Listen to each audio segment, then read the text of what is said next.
Good evening, everybody. Welcome to this Group A game. Wales winning earlier on.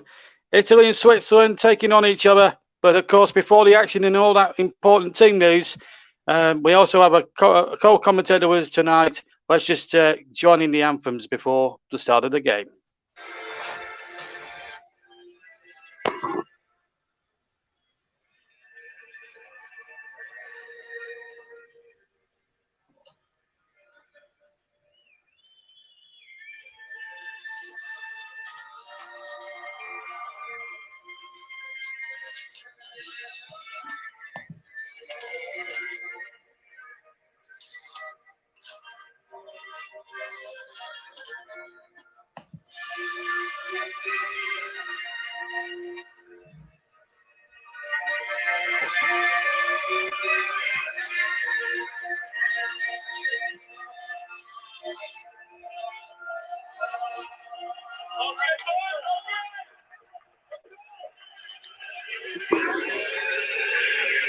And now the Italian national anthem, and listen to this. You'll never see an anthem sung as passionately as this. Listen to this.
Well, you'll never see an anthem sung with a gusto as that is for sure. A great atmosphere, even though it's probably about 20,000 inside an 80,000 capacity stadium. And let me check on the two teams. Russ is alongside me, but we'll bring him in a second or two. Let's check on the two teams first, starting with Italy. They're going to play a 4-3-3. So it's Donnarumma of Milan in goal. Then it's Di Lorenzo, Bonucci and Chiellini, the two Juventus centre-backs with over 210 caps between them. And Spinazzola of Roma at the back, playing on his home ground. Then Chelsea player Jorginho is the anchor man in a three-man midfield, which includes Barella, who will play on the right-hand side of that midfield, and Manuel Locatelli, who had a terrific game against Turkey on Friday in the 3-0 win. Up front, we've got Berardi of Sassuolo. I'll try and say that quickly. Giro Immobile of Lazio, playing on his own patch, winning his 47th cap tonight, and Lorenzo Insigne, also of Napoli. Switzerland line up with Jan Sommer in goal. They're actually unchanged from the 1-1 draw with Wales. You may have heard with me and Justin Hoyt on Saturday. Jan Sommer in goal, Lafidi, Cher of Newcastle, and Akini at the back. So a back three with Wolfsberg on the flank. With Wolfsberg playing a sort of a right-hand side wing back, and Ricardo Rodriguez on the other side. He plays in Italy with Torino. Then the two centre midfielders, Granit Xhaka, the captain of Arsenal, captain who plays for Arsenal with his 95th cap, and Farina of Atalanta plays his club football here in Serie A. Then it's Xherdan Shaqiri of Liverpool as the number 10, and then Embolo, who scored on Saturday, and Savorovic, who had a great chance himself to score in those games, couldn't finish it off. He's also up front. The referee tonight comes from Russia, Sergei Kazatev. His two assistants are Igor Domenetsky and Maxime Goabin. And the fourth official is our own, very own Michael Oliver from County Durham, and the BL referees from Germany, Christian Dankert. And here we go then. It's going to be Switzerland. It's going to be Switzerland in the white. And they need 3 points, considering the Welsh have won their match in Baku today, and terrific performance despite Gareth Bale missing a penalty. It's a very humid night, and I'll tell you the conditions when I just get 5 seconds, but we're all set to go. There's Barella. I'm just seeing on camera.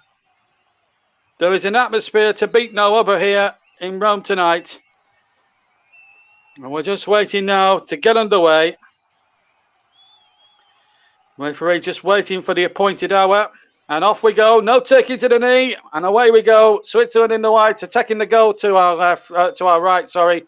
Italy, blue shirts, dark shorts, blue stockings. Attacking to the left. The first free kick of the game goes to Switzerland. A foul there on Kevin Mbappe, who certainly caused Wales 1 or 2 problems on Saturday with good runs down the right-hand side. It was a push there by Spinazzola of Roma, playing on his own ground, of course, familiar territory for all the Italian players, of course. And, of course, the atmosphere inside the ground, even though it's not practically about maybe nearly half full, takes me back to all those years ago in Italian 90 when the Italian fans really got behind their team. Free kick came in and the ball not back in there. And the chance now for Switzerland to come forward now. And it's Shaqiri of Liverpool on the ball here. We will bring in Russ in just a second or two. We will get a break in play. In fact, the ball's going back now. And we can bring in for the first time tonight, Russ Burden. How do you think this one will go, Russ? Good evening, JB. Good evening, everyone. I think it'll be another good game, JB. I think Italy may prove to have too strong for Switzerland than they did in the opening match against Turkey on Friday evening, and I think Italy will get another positive result tonight. Well, here comes Switzerland now. They've started pretty well, actually, it's got to be said. And the ball threaded out towards Rodriguez on the far side, and that's off a defender and out of play for a throw-in to Switzerland on the far side, about halfway inside the Italian half here. And I will give you the Olympic Stadium in Rome, always an atmospheric venue. Of course, had a roof put on. Of course, up until 1990, they played the matches without a roof, and then they renovated the stadium for Italian 90, and it still looks spectacular, even all those years on, 35 years or more on. Here's a chance now for Italy. They're coming forward, and the ball was cutting in from the left, and it was Berardi making the break. 2 minutes gone here in this game in Rome, here on the commentary hub in association with JB Sports and all other media platforms. You can hear us on Twitter and Periscope as well. Here's a chance now for Sepovic now inside the penalty area, but Chiellini, all those years of experience, all those 108 caps behind him, and he did superbly well. Avedi now plays the ball in there towards Filia, and now Granit Xhaka, who's got a blonde mop of hair on top of his head. Usually has darker hair when he plays for Arsenal, but the pass over is not a good one. There's the coach, Vladimir Petkovic, 58 years old, former Lazio manager, so he knows the Stadio Olimpico like the back of his hand. And what a moment for him going back to Lazio. Of course, 2 of the starting 11 for Switzerland played their club football in Italy. Rodriguez and Frilia played for Torino and Atalanta, respectively. And here comes Switzerland once again. We will bring Russ in as soon as we can, but we've had such a frenetic start here. Both teams on the attack straight away. This could potentially be a very good game and plenty of goals with it. And we will bring you comments as we go along here tonight on the commentary hub. The ball played in and it's knocked away once more. But I have to say, that looked a free kick there, but the referee from Russia, Karazayev, lets it go, and the ball back to Jan Sommer. Early thoughts, Russ, a good positive start from the Swiss. It is, JB. Fantastic start from the Swiss this evening. They knocking the ball around very, very well and keeping hold of possession quite well. Trying to cause Italy a few problems down the Italian right there, left-hand side. We're just being forced back at the moment, but Italy have had some good chances as well, and some good possession, not to forget about that, JB. Absolutely, and well, it's going to be a tough old task for Switzerland as Italy win a free kick 15 yards inside the Swiss half. Of course, they're unbeaten in a whopping 29 matches, and I don't think any Italian team in history, even World Cup winning sides, have gone that many games unbeaten. And of course, we've won their last 9 in keeping involved with all the good records and the good habits that Mancini has got them doing. He's kept 9 clean sheets in the balance, so they've got back to their old devastating best, not just in defence, where they've got bags of experience, over 200 caps between the 2 Juventus defenders, Bonucci and Chiellini, but also in attack they do look superb, and I thought Immobile led the line superbly well on opening night as well, and we'll get Russ's assessment on that Italian performance in just a second. 5 minutes gone here at the Stadio Olimpico in Group A. Remember, Wales winning 2-0 against Turkey. Gareth Bale involved in most of it. As the ball is chipped in there, a real chance now for Italy. As the ball was spreading towards Immobile, but Jan Sommer claiming the ball, and a little bit of respite for the Swiss. Yes, good bowling again, JB, and he was appealing for a penalty there. Italy, nothing in that for me, but Italy, like I said a few moments ago, JB, have started well as the Swiss. Good end-to-end game so far that we've got.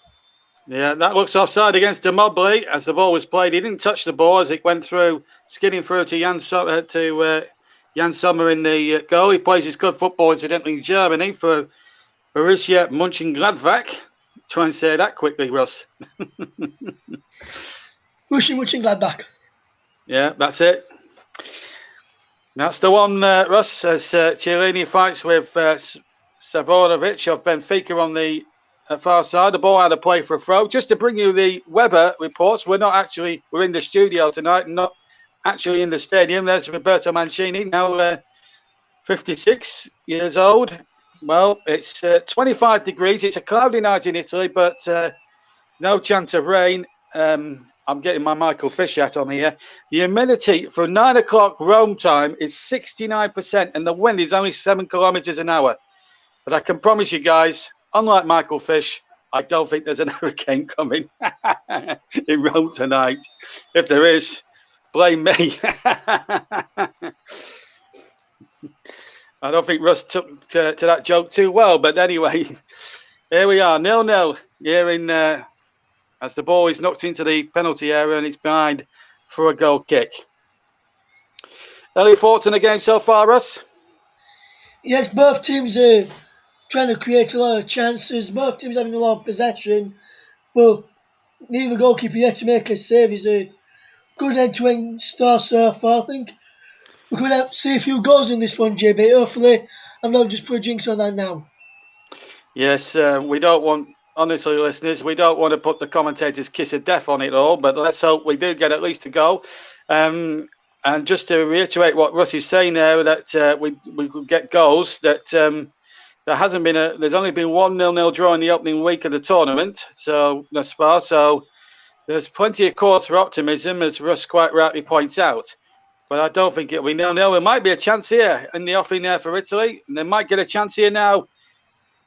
Here on this near side, Insigne now to number 5, Locatelli. And they're passing the ball around at will. Crossing from Giovanni Di Lorenzo. Now the ball comes to Barella. Edge of the D. Now the ball is lifted out to the right-hand side here for Italy.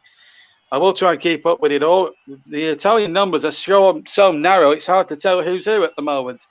And of course, we're working off television monitors, so it makes it that doubly difficult. But we'll try and be as descriptive as we can here, folks. Bear with us. Here's Jorginho, the Chelsea man. Gets it to the far side, and Di Lorenzo has it. And now he has to go back to the unmistakable figure of Leonardo Bonucci. One of the Juventus sides. And there's a man that is unmistakable with his captain's armband, number 3. Giorgio Chiellini, the most experienced man in the side, 108 caps behind him. Certainly a stalwart of this Italian side. Of course, they've won course, they've won the World Cup as well all these years ago. They've never won the Euros, in fact, Italy. And they play the ball in there towards Immobile, but he can't be found. It was good defending there by Fabian Schär. Now a chance now for Kevin, number 7 here, Embolo, who scored on Saturday. Could have just ran into traffic as he made his way into the penalty box. And both teams at the moment, Russ, looking very, very lightning fast on the break. They are indeed, JB. Both teams very, very quick on the break, and Italy showing this far right now. Yes, and Insigne's got it on the left-hand side here, RV, and now he's got Mbappé to face. Now number 5 is Locatelli, and here goes a chance here for Italy. The cross comes in, and it's over the top. And it was Immobile with the header from 6 yards, and the first gilt-edged chance of the night. Russ, it was created here by Spinazzola, the left-back. He made a terrific run to the byline, to the left-hand byline. He put in a terrific cross, Russ. And you would have thought Immobile from 6 yards, maybe a little bit more than that, should have at least hit the target with that. Yes, good bit of play again from Italy down the left. Spinazzola put the ball in. Immobile met it well. None of the Swiss defence was switched on there to go to stop him from getting on the end of it. We should have touched on somewhere in the goal there. Italy having the better of the chances going forward for me so far, JB.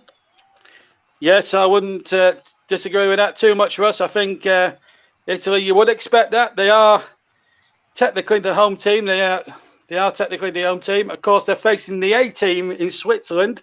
But don't worry, this is not an episode of the A team. There is no for Switzerland.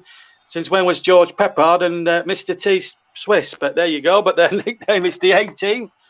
But at the moment, they're playing like the B team because Italy are on top at the moment. Jan Sommer now with Insigne, Immobile rather, right on him. And he's played a bad pass out. And a chance here for Italy inside the area. Berardi's there, and he's chasing the lost cause again. He's got the ball back for Italy.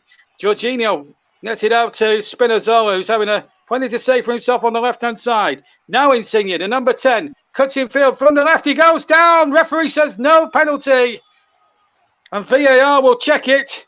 But we play on, and we'll get Russ's views in a second here. Spinazzola's away again. Gets to cross in, but it's too far away. And the chance goes, but Italy's still on the attack here. And the shot comes in, deflects and hooked away by Valde and out for a throw-in. And we'll get Russ's view on it in a second because Italy, from the throw-in, are back on the attack straight away. It's fast and frenetic and furious. And here's the ball out to towards Immobile. Now Spinazzola again. Spinazzola looking to create an opportunity here. He's found Insigne on the left-hand side of the penalty box. In it goes. Here's Chiellini coming forward from the back. And he's still forward again, Chiellini. Lovely triangle passes. Now Spinazzola. He's really started this game really well. 12.5 minutes gone. Italy nil, Switzerland nil. And off the defender he goes. In fact, a goal kick has been given. Well, Russ, was it a penalty? For me, JB, I'm just looking at it again here. For me, no. Insigne was looking for it there, and no penalty for me. Insigne made sure there was contact and then threw himself down, and no penalty for me. I just wanted to say a big hello to Trevor as well, who's tuned in. Thank you for your tweet, Trevor. I'll read that out in the next passage of play that we have. Well, thank you as well, Trevor. Keep with us. So this is going to be a cracker, Trev. So keep with us, mate. And, of course, coming up on Trevor Sports, you'll see an England-Scotland clash, but it's for the home international tournament. That's in the virtual world of Trevor Sports. That, I think, will be going out on Saturday. I actually recorded the commentary for that last night. I have to say, Russ, I enjoyed it very much without giving anything away. It was a super match, but I'm not going to tell you the score. You'll have to tune in Saturday and find out. I will tune in, JB. You know me, I'll always tune in. Yeah, absolutely. I know you will, and it's always a given. Anyway, 13 minutes gone in real life, in the real world, and it's Italy nil, Switzerland nil. And I have to agree. I have to concur with Russ there because I was going to make the point actually that the defender did take his leg away. which is always a fair sign, as Granit Xhaka now tries to steer Switzerland away towards less choppier seas, I should say. But at the moment, the Italians defending from the front and not allowing Switzerland too much space to work into. The referee has given a free kick to Italy for a foul there. Is it on number 8, Jorginho? Yeah, but Shaqiri involved. Yes, pulls him back there, doesn't he? Shaqiri thinks he's made a meal of it, Ross. I thought he did as well, JB. To be fair with you, mate. Well, the referee was right on top of it, and he's got better eyesight than us. We're about 1,000 miles away in a studio in England watching this, but the referee's much closer to the action than what we are, that's for sure. Anyway, here's the number 5 now, Locatelli, who had a super match against Turkey on Friday evening and really put in a terrific shift. And again, the Italians, it's not easy weather to play football, of course, with the humidity at around about 65% at the kickoff time.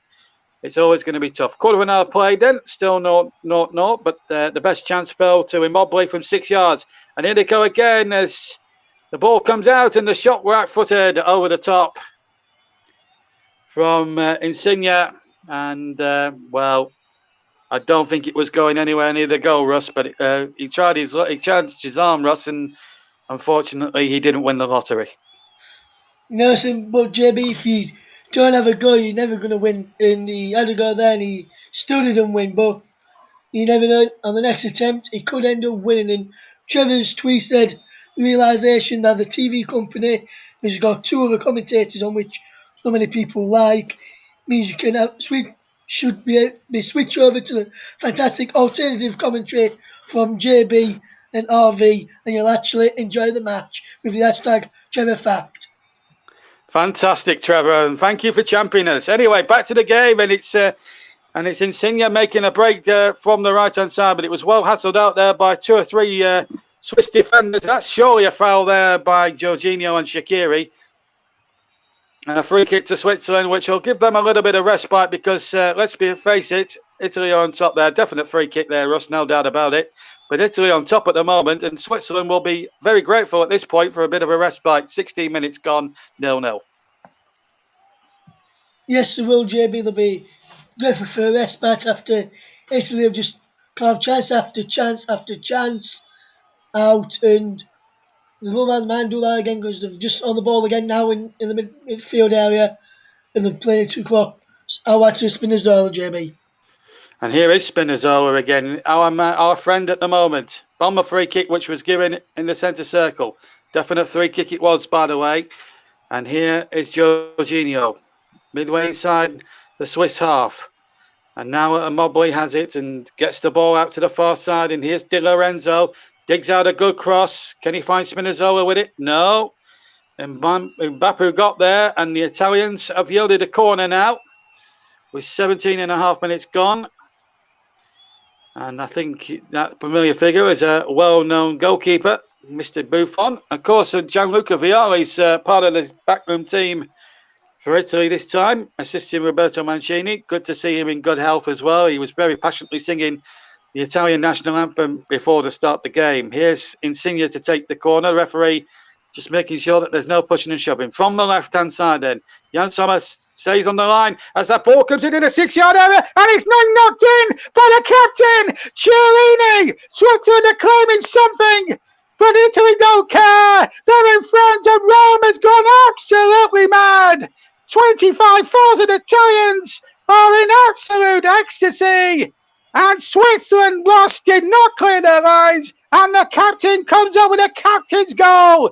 And that's his 9th goal in Italian colours. Italy 1, Switzerland 0, 18 and a half minutes gone. RV. What a corner that is. And they never picked him up and he managed to get free.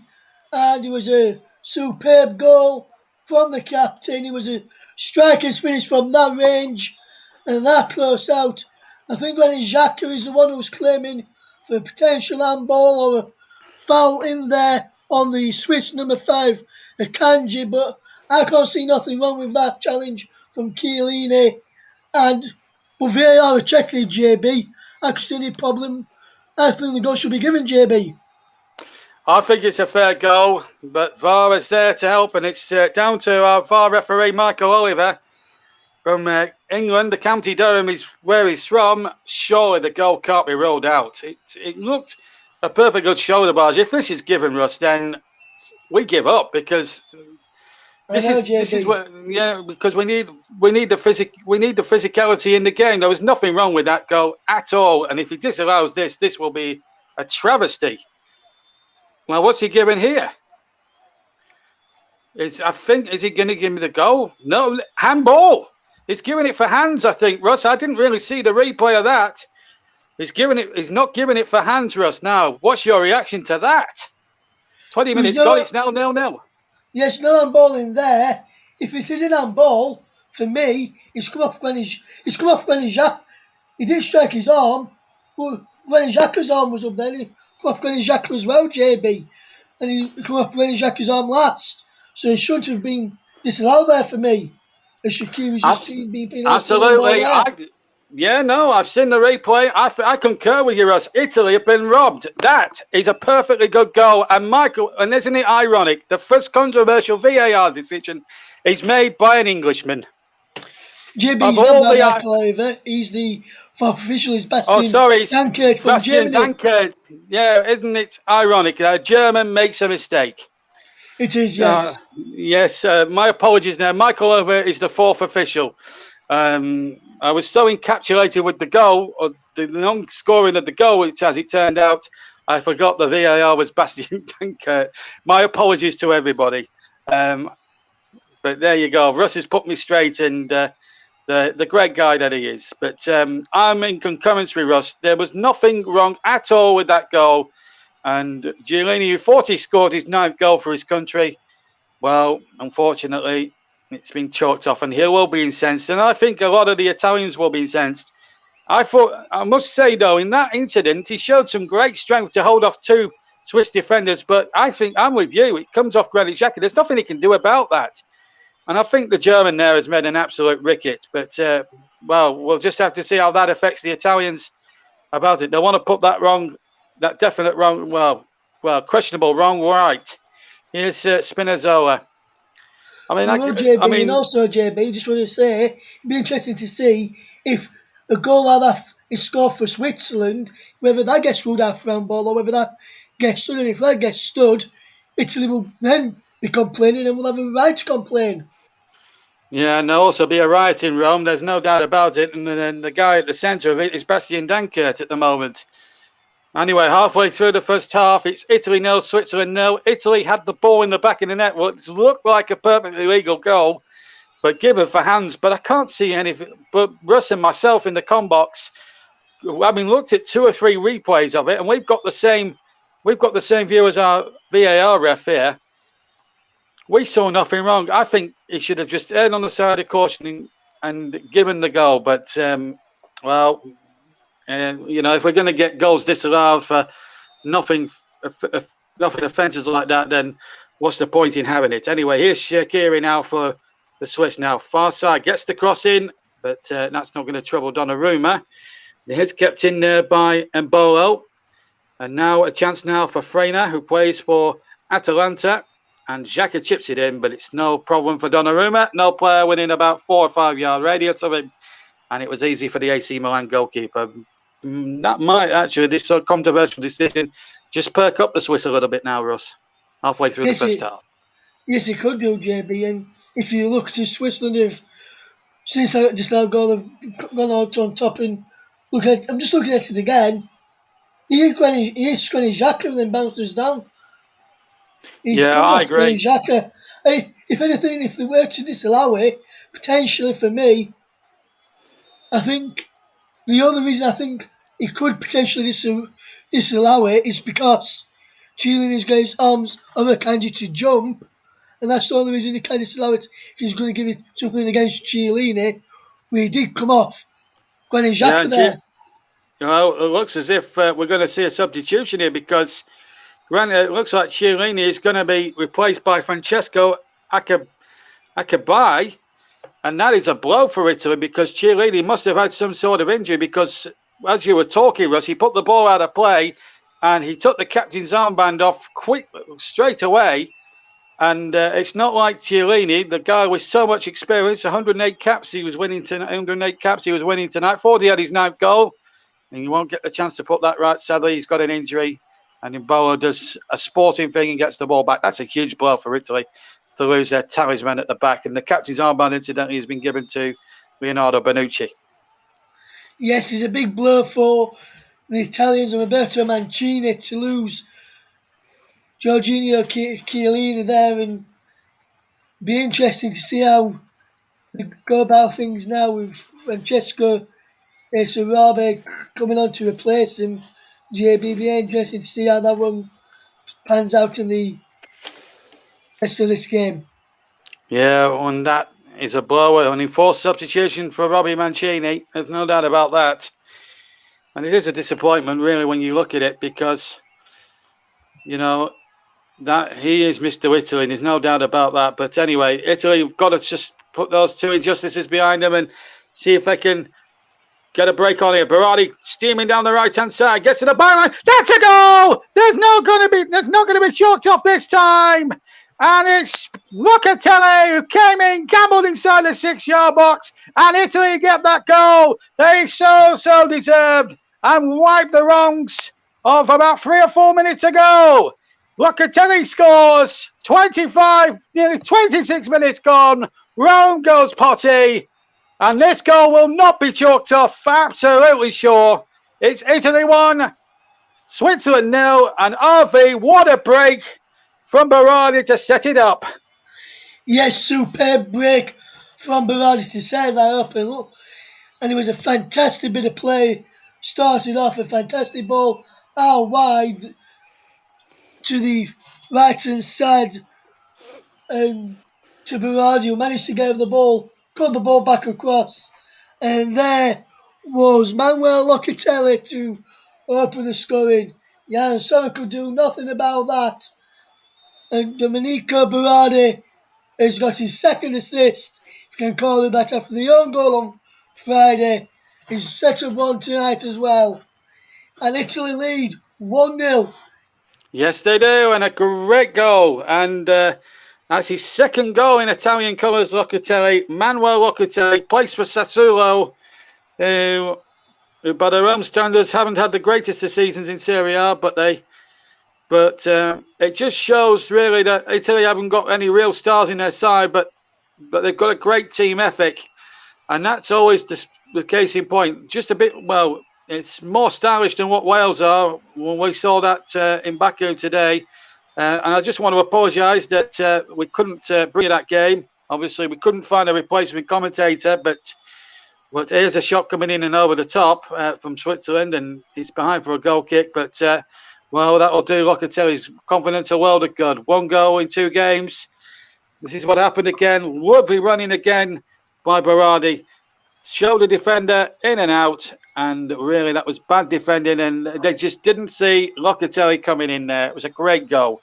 But just going back to why we couldn't do the Wales game, folks, basically our original commentator was falling ill at the last second, and as much as we scrambled to try and find a replacement, there was just nobody available. I couldn't do it because I was doing this game, and unfortunately Russ couldn't do it because he'd done the earlier one, and there was a lot of people working and doing loads of other stuff. So, of course, we're all part-timers of the commentary team. We do have day jobs as well as this one. And we apologise unreservedly that we couldn't bring you that Wales victory. But what a great day for Welsh football, and it puts them on the thing. And also, this is good news for Wales, incidentally, because the Swiss will stay on 1 point with 2 games played, and that would surely put Wales definitely 1.5 feet into the last 16, Russ. That's great news for Wales if this turns out to be a good result for Italy. Yes, it is, and I just want to say I watched the Turkey game as well against Wales earlier. I'll come back to my point in a minute. Yes, Embolo now is making Embolo is making a good run now. Well, Mbappe, I should say. Shaqiri, you can't keep him out the game. Oh, that's a poor ball from Shaqiri straight away. Puts Italy on the attack again, and here goes Domenico Bagardi again looks to pick out Lorenzo Insigne again. The front three really working in tandem, and I think the 4-3-3 definitely suits Italy. It's a very bold attacking style. Usually it was 4 or 5 at the back, always defending, and always relying on star players. But this Italian team look a completely different proposition. And it was a sad loss to the World Cup, or the last World Cup, that they weren't there and didn't qualify. But when Mancini took the job, he overhauled the side, got the average age down, and played a great brand of football, which has paid dividends and has certainly reaped the benefit and has reaped the benefits and the rewards. That is for sure. And Italy now, if the scores stay the same or they increase the lead, which they're very liable to do the way they're attacking at the moment, they will definitely be in the last 16. And no team would want to take on the Italians at this moment in time. At the moment, they're looking to extend the unbeaten run to 30 games and go 10 wins on the bounce. And they'll be looking to keep their 10th consecutive clean sheet. But here's Shaqiri now on the left-hand side. Finds Mbappé. Mbappé cuts away. Remember, they've lost Chiellini. Half an hour gone. Locatelli on 26 minutes. The difference for Italy here. 1 up they are, but they've lost their talisman, their captain, the man that makes everything chip, Giorgio Chiellini. He's been replaced by Acerbi. And that's going to be a free kick, in fact, to Italy. And a bit of respite for the Italians. And yes, really, a big respite there, JB. He did well there, did Jorginho, to draw the foul from Serovic and get that free kick to just tear the pressure off. And it looks like, I'm just looking, I can see Chiellini on the bench. Looks like it might be his knee that has gone for the Italian captain. Well, let's just hope it's a precautionary measure and not and nothing more than that, because what the Italians don't need, of course, they've got practically a dead rubber match if they were to win tonight. They're on 6 points, and surely it will be a game against Wales. You can't really say it's a dead rubber because both teams will want to win, both Wales and Italy, when they play each other early next week. Will want to try and win the group outright and give themselves a little bit of a draw. But Italy shouldn't be in too much danger because, of course, there's 8 teams that are eliminated at the first round stage, because what happens is the top 2 automatically go through, plus 4 of the highest scoring points from 4 third-place teams. And Scotland could still be in the mix for that, by the way, but they have to get a positive result against England and then beat Croatia at Hampden Park to do that. And, of course, England against Scotland will be live here on the Commentary Hub and on JB Sports. And Mike Arneman will be your big match commentator. And guess who's presenting? Yep, yours truly. And we're going to have Justin Hoyt as our very special guest. He's making a return. And the bromance with Justin Hoyt, it will be rekindled on Friday night rather, with myself and with Mike Arneman commentating. But I'll be reunited with Justin Hoyt, who I seem to enjoy commentating with. No disrespect, Ross. And he absolutely blew me away with his knowledge of the game. So do you, Ross, by the way. But obviously, he's played the game for the biggest teams. Yes, he was good on Saturday, I've got to admit. I was speaking to him after that game. I'll tell you what I was speaking to him about after. It's Italy on the attack at the moment. Yes, Immobile now, it's cut inside, but he's going to just run. Oh, Sommer took a chance there. Should have grabbed it. And the ball chipped back and off the line. It was Insigne with the chip, but they haven't kept it. They haven't got it away. Berardi has possession on the right. And now the ball has been slowed down. Di Lorenzo.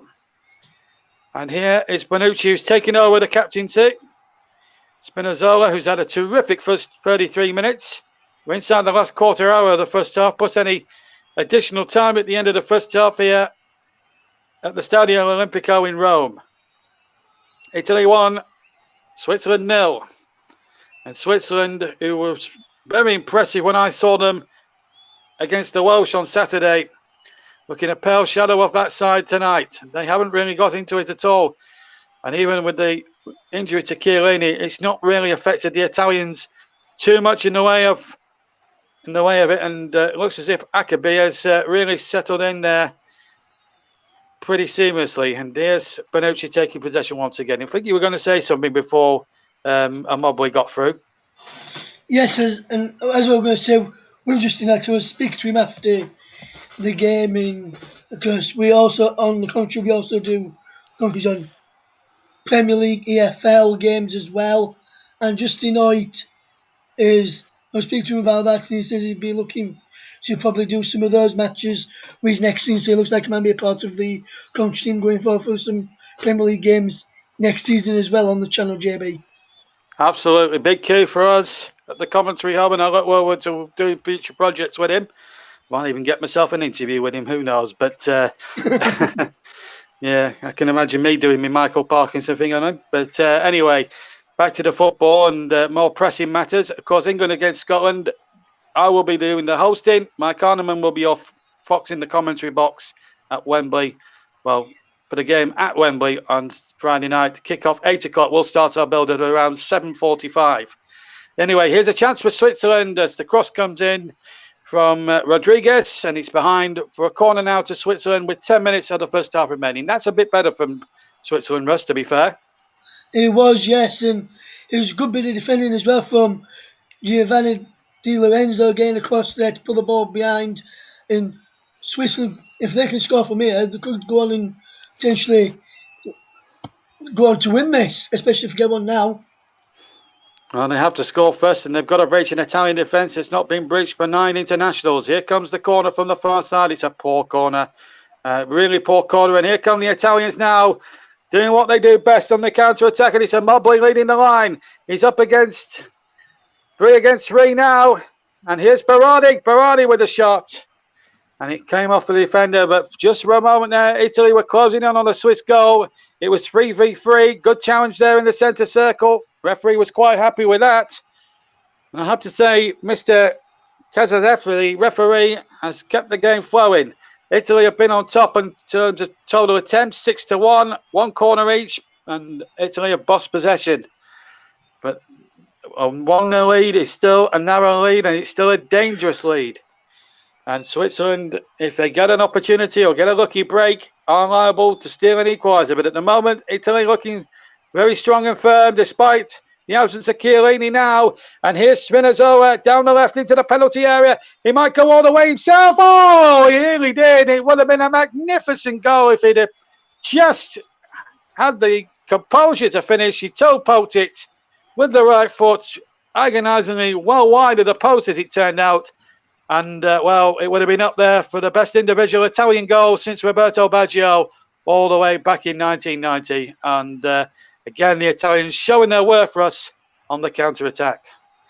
Yes, they are, JB. Yes, they are. And I think with that chance there from Leonardo Spinazzola, who has done well down this left-hand side for Italy in the first half, was profited by Fabian Schär of Newcastle. I think he just came across at the right time to Fabian Schär to pull the left back off, and that's what made him drag his shot wide. I think he could have probably put it in the middle for, I think it might have been Insigne or Immobile in the middle to score, but he decided to try and go for goal himself and just play just wide. But Italy played some good football, and so Switzerland, even though, and his Italy was in the lead at the moment, 1-0. Yes, 1-0 it is to Italy, live on the commentary hub and on JB Sports. We're also on Twitter and, of course, Periscope as well. And lots of other YouTube platforms as well, including Russ's own channel and Mike Harneman's channel, of course. And he was playing out a couple of games on his radio station, Storm FM. Give that a try if you can. And I'm sure Russ will, we'll give you that in the description below a little bit later on. Anyway, whilst Russ was talking, the Swiss Shaqiri was caught offside. But the free kick from Italy didn't come to much. And now the Swiss have it again with Sebavic now on the halfway line. And here's Aquini, one of the 3 centre-backs. Now Xhaka in field now to Freyler.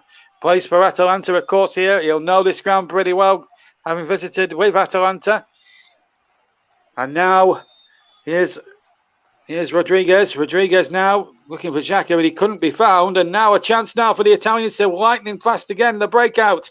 And they've got plenty of men forward. And here's that man against Spinazzola. He's making long busting runs down that left-hand side, and he's won his team a corner. he has not. I tell you what, he's got to be in line for man of the match for me, but I'm not choosing it. Russ is, but he's got to be a candidate at this, even at this early stage with 6 minutes to half time. Sure, he's got to be one of the candidates for one of the match, surely. He is, yes, JB, and if he gets to himself a goal, he could even be my choice already because he's up there already, along with Insigne and Immobile as well at the moment. But if he gets the goal, I might have to go for Spinazzola. Well, there's still a long way to go yet, and still many twists and turns to go in this game. Corner now to the Italians. So we take in on the left-hand side, the near side as we look. Insigne now runs up to take a corner, but it's too close to Yann Sommer, who didn't catch it.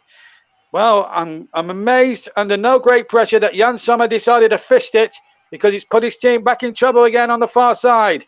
And here's the ball touched back by Locatelli, and he's through again, and another corner, and that all stemmed from the goalkeeper's reluctance to catch the ball.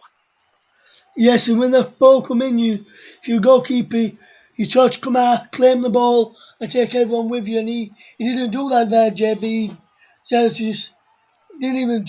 I don't think even. I'm not even sure what he tried to do there, and he's forced another corner from this. And if it's a score from here, he's going to be down to Yann Sommer's fall for me. Yeah, well, he was under no great pressure. There was no player within a 6-yard radius of him. Anyway, the Italian corner from the right-hand side, in it goes, curled in, and that was better defended by the Swiss. And this time they left it, the goalkeeper quite sensibly left it to his centre-half Schär to get it away. Now then, Spinazzola, he's had a terrific first half, but surely got to, as I said, as we've just said, candidate for man of the match. We're coming up to the last 4 minutes plus injury time in the first half. We're going to stay with you at half-time and have a discussion about Wales-Turkey, Russ and myself.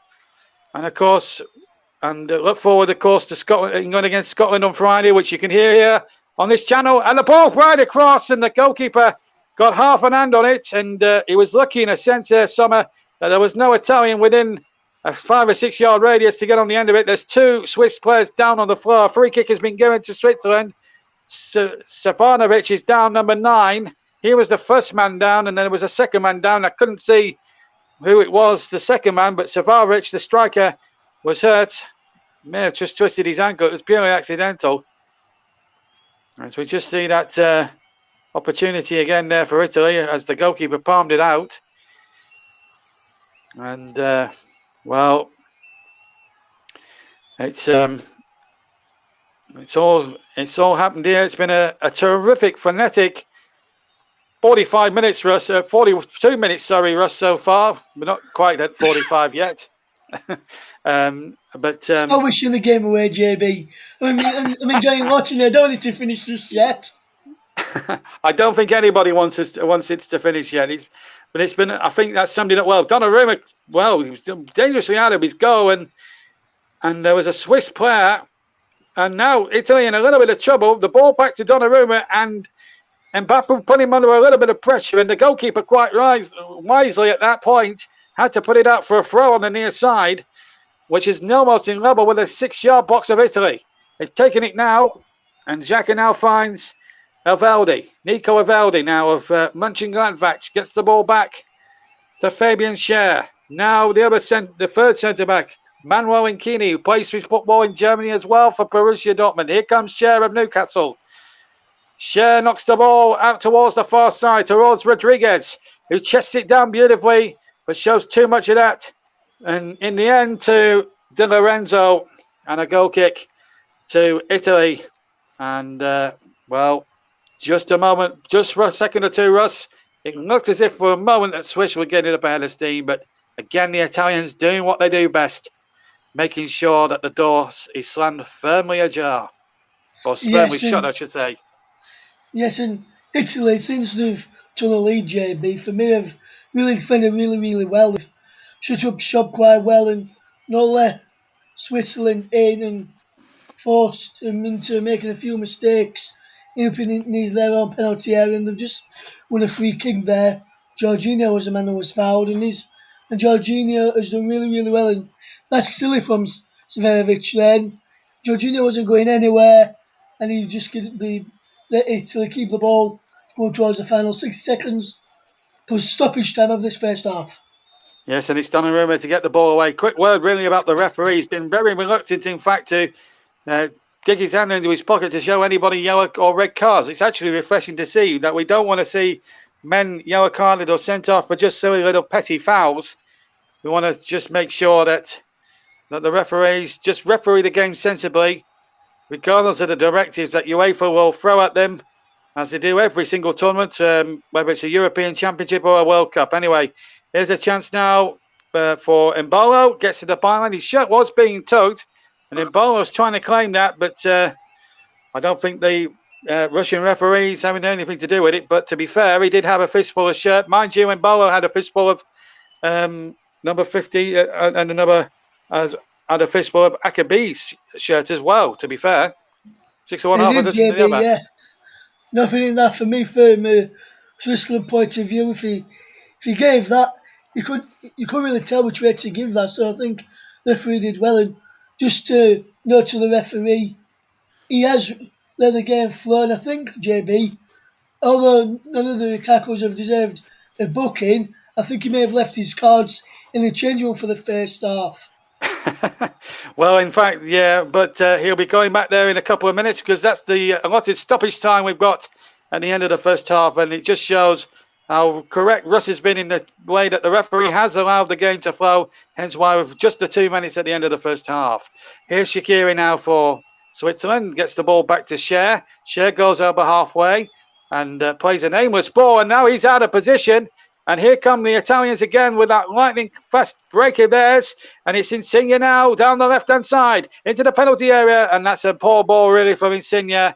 He had two to his left, two to his right, I should say. And he found neither of them. And he found the defender instead.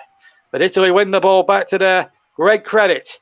And they played brilliantly on the counter-attack. Only the one goal in the lead, but they've certainly played well enough in this first half, especially Spinazzola, who's now out of position down that near side. And here goes Mbappé now of Wolfsburg towards the penalty area. He's got two in the middle. And here's Savanovic. And, well, what a cool bit of defending that was from Giovanni Di Lorenzo. Dummied the ball and then let the ball run dead into touch for an Italian goal kick. 30 seconds to go to half-time. What a cool bit of defensive play that was. Nice little dummy. Yes, he was, JB. He knew no one was near him, JB, and he knew it was going to be a good defensive play. So, good bit of defending there from Di Lorenzo. Absolutely. Now we've got about 10 seconds to half-time.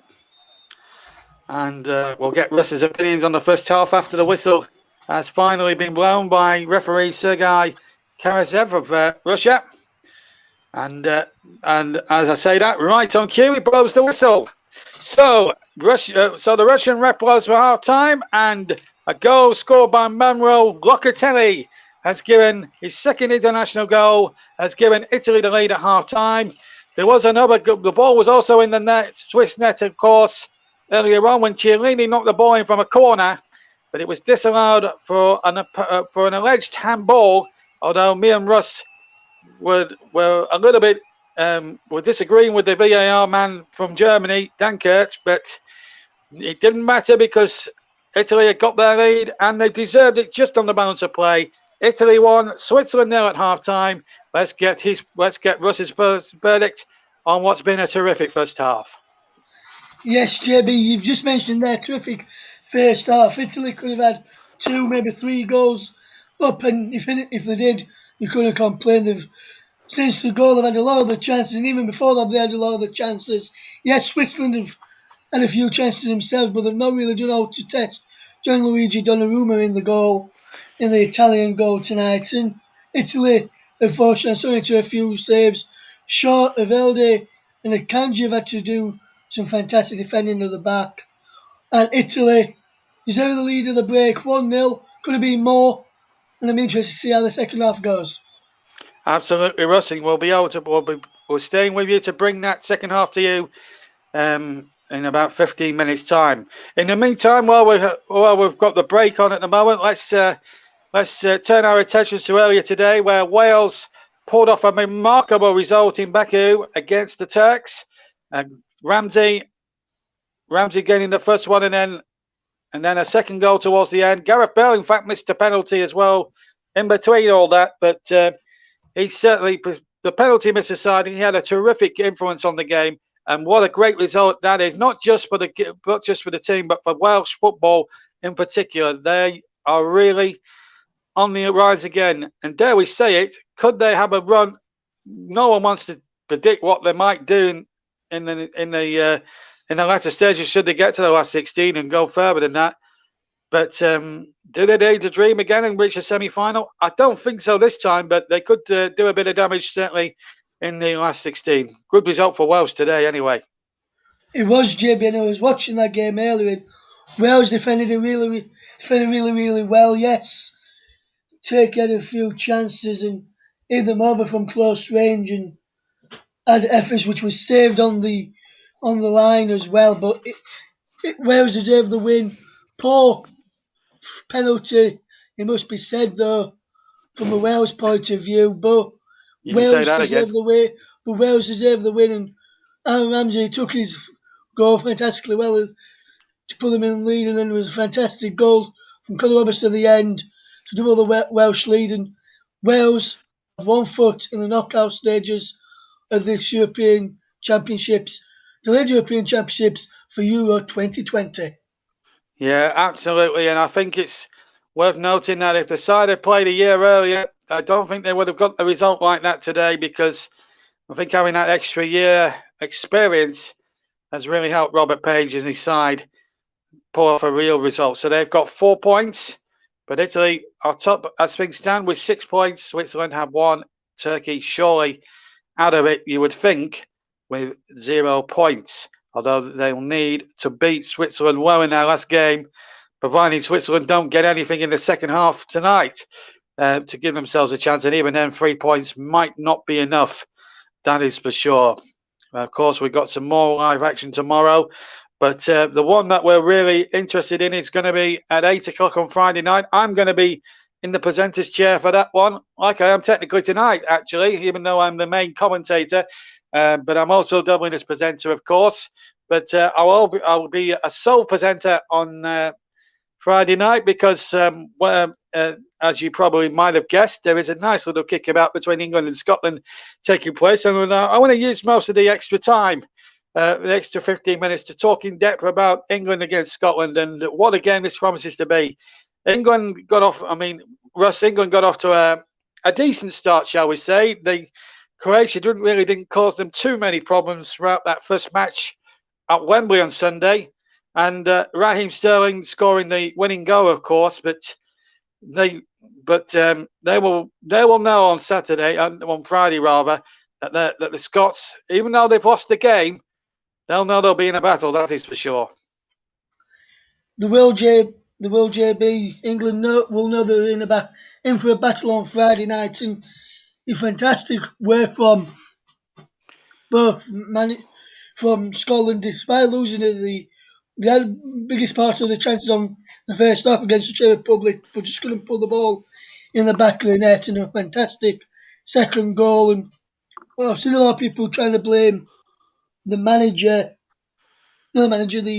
goalkeeper David Marshall for that second goal. But for me, you've got to blame Henry for the shot. He was Marshall was expecting Henry's shot to go through and test the keeper into the penalty area. It was blown just outside, and by the time he realised and time to get back, he couldn't do that, and he couldn't get back in time. And it was fantastic, good defensive play from the Czechs throughout the game, and a fantastic bit of movement as well especially for the second goal. The 10 need to look before the ball even come to him to actually put the ball in the back of the net fantastically well. Yes, it has to be said, Russ. I think, you blame Henry on that second goal. I don't think anyone could have foreseen that as soon as Henry tried that attempt, which was blocked. I don't even think we could have foreseen the Czechs scoring a goal like that. But I have to say, having watched it, and poor old David Marshall took a lot of unfair stick, as you said, for that goal. And no goalkeeper can anticipate. And I've played in goals myself before, just for fun or at Sunday or at youngster level. long, long time ago, mind you, but I know exactly what a goalkeeper is. Sometimes you are programmed to come off your line when the other team's attacking, just a shade or two outside your penalty area, and a shade or two outside the penalty box. And but he wasn't to know that that they were going to score a goal from the halfway line. But it must have been a great thrill for you being in. You were the commentator that particular day, the other day, and what a thrill for you to commentate on a goal like that, Russ. It must have been spectacular for you to do it. Yes, he was, JB, and he actually came out and said, and I think I was speaking to you about it as well, and you actually said it to me as well. I think I actually called it on commentary as well. For me, so far, we've seen plenty of good goals in the tournament so far. That second goal for the Czech Republic against Scotland so far is the goal of the tournament. And if anyone has any different opinion on that, then just let us know down in the comments below. And we'll hear you out and you can have your argument. But for me, that second goal for the Czech Republic is goal of the tournament. I think you have to go a long, long way in this tournament, or you'd have to go through all the goals to try and find a better one than that one. I've got to say, and, I don't think it could be matched really in terms of the way he took it, and I think he did mean it. To be fair, Russ, I'm not sure what he said afterwards, but I'm sure he meant it. There was nothing else as far as I watched it back later on that night. I wasn't there. I wasn't watching it at the time. I was doing my day job, and I was listening to it on the radio, and I can remember the commentator for the radio being completely going potty about it. But I think he meant it, and I think I don't think there's much doubt about it. He didn't think there was anything else on, and he chanced his arm and he threw in the back of the net. Now, what do Scotland need to do to keep the English out? Now, we know that the Scots will be travelling down in numbers. There's no doubt about that. The Scottish fans will be at Wembley on Friday night cheering their team on, and they'll be there in decent enough numbers. Obviously, not big enough numbers, of course, because we've still got the COVID on. But what do Scotland need to do better? What they didn't do against the Czechs? I mean, obviously, just the word England should be enough to fire up their souls in their bellies. But they have to be very tactically more savvier, I believe, than what they were on Monday. What do you think, Russ? Do they have to be more savvy tactically, or or less naive, shall we say? Well, for me, JB, obviously, I've watched both England and Scotland so far, and I think for me, Scotland need to be a lot aware defensively. Yes, they did defend well at times against the Czechs, especially in that first half, but the wing backs, O'Donnell and Robertson, or Forrest and Robertson, whoever Steve Clarke opts to play in that position for Scotland on Friday evening, whoever he picks to play in that position needs to be a lot more, needs to be on the game a bit more, needs to make sure when they've lost possession, get back quickly. So at times O'Donnell didn't get back quickly, so Czechs were using down Scotland's right there, left flank a bit more than what they were on the right, because Robertson were getting back quickly. The back three need to be tighter together when they've not got the possession as well, because there were spaces where Andrew coming across to cover that right side, because the right wing back O'Donnell was too far up, so we're leaving a space in the middle where Andrew would have been in part of that back three, mainly on that left and then on the right as well. Hanley kept pushing out a bit too far up, was leaving space in behind like Mason Mount, making a run into the space inside to play inside to play 1-2 in behind. That could really hurt Scotland, especially because Hanley a bit now can't get back quickly enough. Yes, Cooper is a good defender and he's done well, and he did well at times. He's stopped him from cutting inside at times. But Liam Cooper will know what Karen Phillips is all about. Karen Phillips will know what Liam Cooper's all about defensively from the England's point of view. So if it just depends whoever comes down on the day, whether Phillips has told England enough to get beyond Liam Cooper if he starts, and in behind that way depends on who Steve Clarke picks. If Kieran Tierney's back from injury, I think Tierney may be in on the left hand. Yeah, I just want to make the point they did miss. well. I actually think they did miss Tierney a lot on Monday, and that really goes to show how much they depend on big players like Tierney.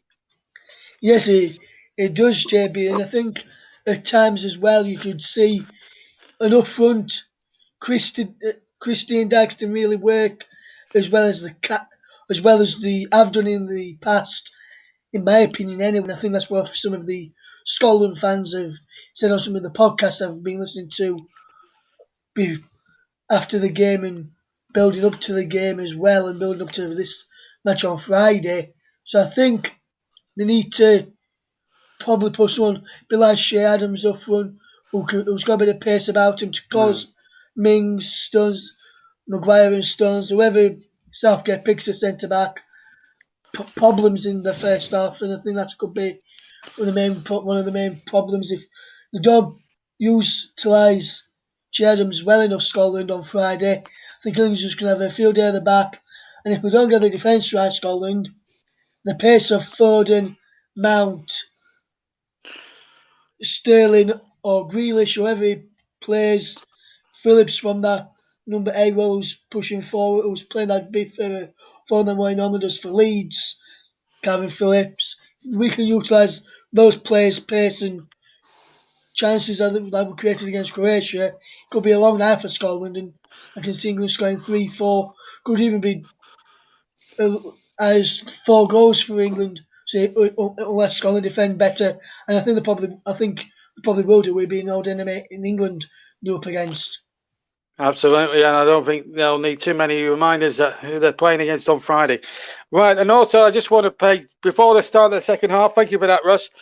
Before we start the second half, I'm especially pleased for one of our commentary team yesterday covering the Portugal game. You may remember on Saturday, poor old Nicholas Jones had the most horrific time trying to commentate on Christian Eriksen's what turned out to be a cardiac arrest, and me and Russ were there at the time. We're reporting the dramas to you with poor old Nicholas in tears. I was so pleased yesterday that he got to commentate on all 3 of the Portuguese goals yesterday, including 2 for Ronaldo. And I think if anybody deserved a goal blast like that yesterday, it was Nicholas Jones. And as the teams are now back out for the second half. But Russ, a word or two. What a day for Nicholas yesterday, and how pleasing was it him after 3 days of commentating on what could have been a disaster for him. He's come back. He's done a great job on the Portuguese side. Before I get your views on that, we're going to see Granovic about to come on for Switzerland. A word or two about Nicholas and how he's come back and commentated superbly on a terrific result for Portugal. Yes, I was very impressed with his coverage yesterday. I was speaking to him afterwards as well, because I obviously presenting that one for him yesterday, and he did a fantastic job, and I think he's going to be one of the big commentators for the future on this channel, and I think JB could be a big part of the future for JB Sports as well going forward for some of your commentaries that you do as well. I think he's got a real talent there in Nicholas Jones, and I was pleased with him to see him do fantastically well last night. Yes, and we're all behind you, Nicholas, and it was great to see you do really well. Just 20 years of age, Nicholas, and he's done a terrific job in certain aspects yesterday, and really pleased to see him on the JB Sports platform. As we get underway in the second half, of course, 2 alterations for both sides. One in the first half for Italy when Akabi, I think that's how you pronounce it, came on for the injured Giolini, and of course up front now we've got Grabanovic on now in place of Saborovic, and now Switzerland have won a corner 30 seconds into the second half, and Rodriguez is going to take it, number 13 from the left hand side. Italy 1, Switzerland 0. The goal from Locatelli after 26 minutes. Here comes the corner taken by Rodriguez. It's an out swinger, and the header comes in, and it's wide of the far right-hand post. It was trying to make sure who it was. It was number 4 there, Elvedi, and Switzerland starting very positively, Russ, in the opening minute of the second half. Yes, the RJB, the fantastic some fantastic stuff there from Switzerland. The start of the second half and putting Donnarumma under pressure there, and it's been a frantic start to the second half as it was in the first. Yeah, and if we get the pace, and I have to say the pace of the game has not wavered, even though we're 10 o'clock local time over in Rome, it's 9 o'clock here in the UK. It's 25 degrees. This was the kickoff time we had it, 25%, and it was cloudy. It's got a bit darker since then, of course, and we had 69% humidity with very little kilometers an hour in wind. It was 7 kilometers at the start. So it's probably still around that time now. But for the humidity and how muggy it is out there, and with it being just over 20 degrees even at 10 o'clock on a local time in Rome, Russ, the pace of the game has not wavered one iota, has it? No, it's not, JB, and a good start to the second half, and it's started like the first half ended. Good end-to-end stuff. Yeah, and it was a general theme of the first half as well. It was end-to-end from the first whistle to the last in that first half, and already I would like to see a few more goals in the second half. One we've seen so far. In fact, we've seen 2 goals going. One was disallowed for a handball, which looked very controversial to me. I don't know what you guys think about it at home. Anyway, here's the ball played in and headed behind. Headed away, rather, I should say, by Di Lorenzo. The cross there from Mbappé. And they throw in to Switzerland, almost in line of the Italian 6-yard area. Rodriguez to take it. And back to number 5, Akinia. Akinia gets the ball back to Fabian Schär of Newcastle. And he's looking to take on all comers as well as 2 or 3 Italian defenders. And he got the ball through. And in fact, an infringement there by number 7, Embolo, has given Italy a free kick. There's the pull on the defender's shirt. That was Acerbi, and a free kick, quite rightly given to Italy, who are just playing a little bit of chicken here, and that's a definite free kick and the first yellow card of the game. And I'm not surprised, because that was an awful challenge. That, to me, Granovic, the substitute, who's just literally come on, has been on the field for about 3 minutes, Mario Granovic, and has got himself a caution card, Russ. And it was a silly challenge, to be fair. It was a silly challenge, JB.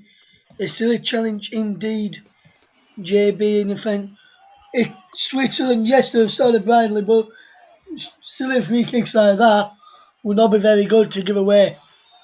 Yeah, it's not going to be helpful for their manager, Vladimir Petrovic.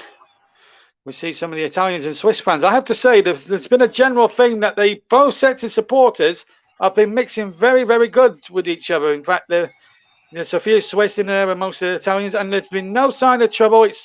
It's all been in a very good, friendly and cooperative spirit. And here come Italy trying to play out from the back. I think it's always a dangerous game to play out from the back. That's why I'm always pleased that Burnley don't play it sometimes. Anyway, here comes the ball forward. And how about that third game of the season, Russ? Just going to the Premier League, third game of the season. Burnley v Leeds at Turf Moor. What a cracker that's going to be, third game of the season. It will be, JB, yes. And I'm looking forward to Leeds' first game of the new season. And that, for those who don't know, is Leeds United are travelling to arch rivals Manchester United. Oh, what a game that's... a game that's going to be as well, JB. And we're going to get your thoughts on the fixtures for Burnley at the start for Burnley as well, JB. And what do you make to Burnley's start? I'll just wait for play to resume at the moment. Well, I must admit, Russ, free kick there given, I think, to Italy, but to Switzerland rather. I have to say it's a mixed bag. We've got tough away trips to Liverpool, Everton, and Leicester, of course. But then you've got winnable games. No disrespect against Brighton, possibly Leeds. We could nick a draw from that one, possibly. But at home, we've got every chance of winning. Arsenal are still not the force they once were, unless. I mean, we can't really tell what's going to happen until the teams have spent money. Anyway, back to the tonight's game, and here goes a chance now for the number 11 here, Berardi, making a good run, played the ball in, half clear. Berardi will get the ball back on the left-hand side and brings Di Lorenzo into it. And here's the turn again. A chance here now for the shot again. Oh, it's gone in. Brilliant goal. A brilliant goal. And it's that man again. Locatelli. And it's 2-0 to Italy. And it's a lead they so thoroughly deserve. And Locatelli gets his third goal for Italy. A terrific shot from all at 25 yards. It nettled sweetly in the right-hand corner. And Italy now take a huge step towards the last 16 of Euro 2021. 2-0 they lead. 6.5 minutes played in the second half. Yes, and JB, that goal will be rejoiced not just in Italy but around Wales as well. A fantastic bit of play into Locatelli, who had two players in front of him, and he hit it back across from where he came from, like you're taught to do as a youngster.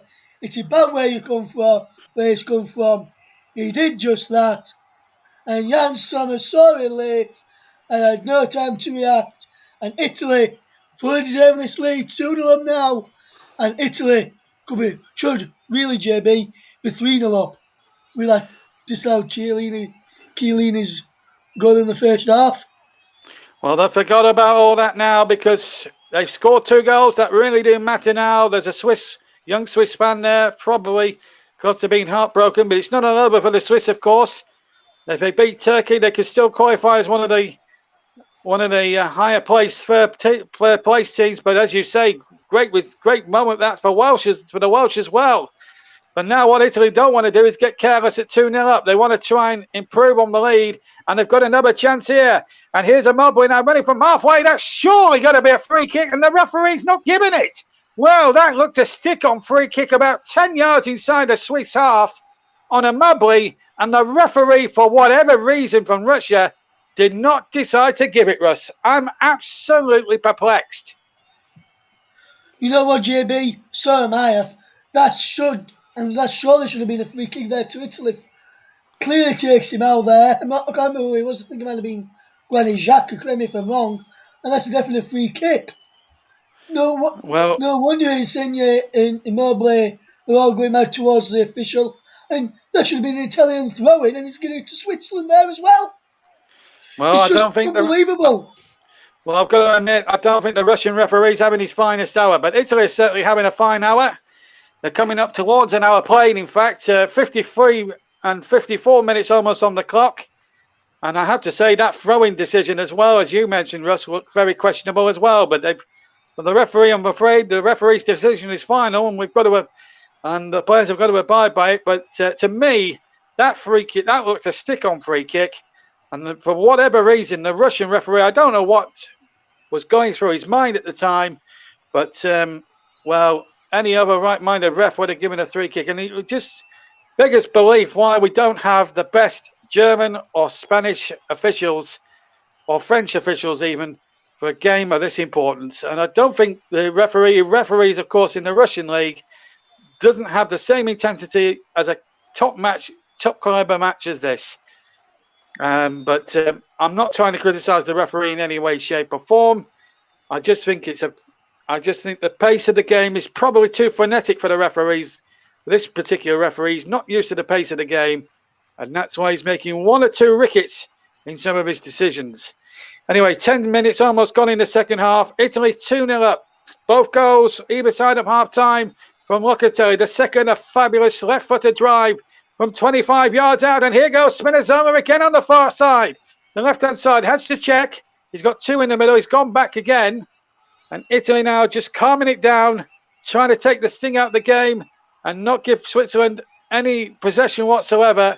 They're going to keep the ball and just be ruthless if they can. And the more Swiss now, the more the Swiss break, the more liable and susceptible they will be to the counter-attack now. 10.5 minutes gone in this second half. Locatelli with 2 goals, 26 minutes and 52 minutes respectively. And you're listening to this commentary live on the commentary of earlier. Wales won 2-0 by the same scoreline in Baku against the luckless Turks. And now looks like Wales and Italy, surely, barring accidents, are both definitely for sure going into the last 16 from Group A. And Switzerland now will have to regroup because they can still qualify as one of the third place, higher point scoring third place teams. 4 of them actually qualify. So not over yet for Switzerland, but they won't want that goal difference to suffer because it could still hinge on the goal difference compared to other third place teams from other groups. So they must try and keep the score at 2 if they can. What they don't want to do, Russ, is concede 3, 4 or 5. Yes, and the way they've started defensively the second half, Switzerland, they could end up conceding 3, 4 or 5 goals, and Switzerland very shaky at the back, good going forward, and they're making a dual substitution now, JB. Yes, Widmer and Zuber are about to come on for Switzerland, and the number 22, Fabian Schär, is going to be replaced by Zuber, and that is not a surprise. I think I've got to be honest, I think Zuber will do a good job, and well, the number 2 there is going off as well, Kevin Mbappé, and Sylvain Widmer. Widmer is going to come on there, and he will now come on, and it looks as if he's seen enough there now, and well, there's another foul there. Zuber involved again. His first contribution is to concede a free kick. No. Number 3, Widmer, is now on, and he will replace Kevin Mbappé, just to confirm. And Italy now looking to make it absolutely sure now from this free kick. 2-man committee on the near side. One of them is Domenico Berardi. Bonucci waits there as the ball is threaded in there. In fact, it was Insigne that took the free kick from the right-hand channel. It didn't come to anything, but it was well defended by Switzerland, who practically brought everybody back, all 11 men, into in their own penalty box. But it didn't matter one jot. There goes the kick there by Donnarumma, who really, Russ, in all fairness, hasn't really had, well, just bear with me because there was it didn't come to anything in the end, but there was an attempted pass from the near side to right to left flank, which didn't really come off, and they could have been in a bit of trouble. But just going back to Donnarumma, Russ, I can't recall, I don't know how you feel, I can't really recall him having any saves in by memory to set any saves to make in the game by memory. I can't remember it either, JB. He's not had that many saves to make, and if he has, can anyone tell us? Because neither me or JB can remember him. So if he has, let us know in the comments, and I'll make sure I read them out. Absolutely, Russell, read out the comments for you tonight, and of course, JB Sports listeners, we'll read your comments out. Russell sees that, and of course, let me and Russ know what your feelings are, and who would your man in the match be? Of course, obviously Russ has got the vote because under the commentary hub rules, the co-commentator or commentator, if it's a solo commentator, has to decide man in the match. It's not like the old days when I used to do JB Sports solely when we asked you to do man in the match. But you can tell us who you've been impressed with, certainly from the Italian side, and certainly Locatelli would be high up in everybody's thoughts there. 2 goals, and that was the latest one. We're just seeing the replay of it. Gets it out, first of all, with his left foot. First touch was excellent to control it, and then to hit it perfectly into the right-hand corner was an exceptional goal.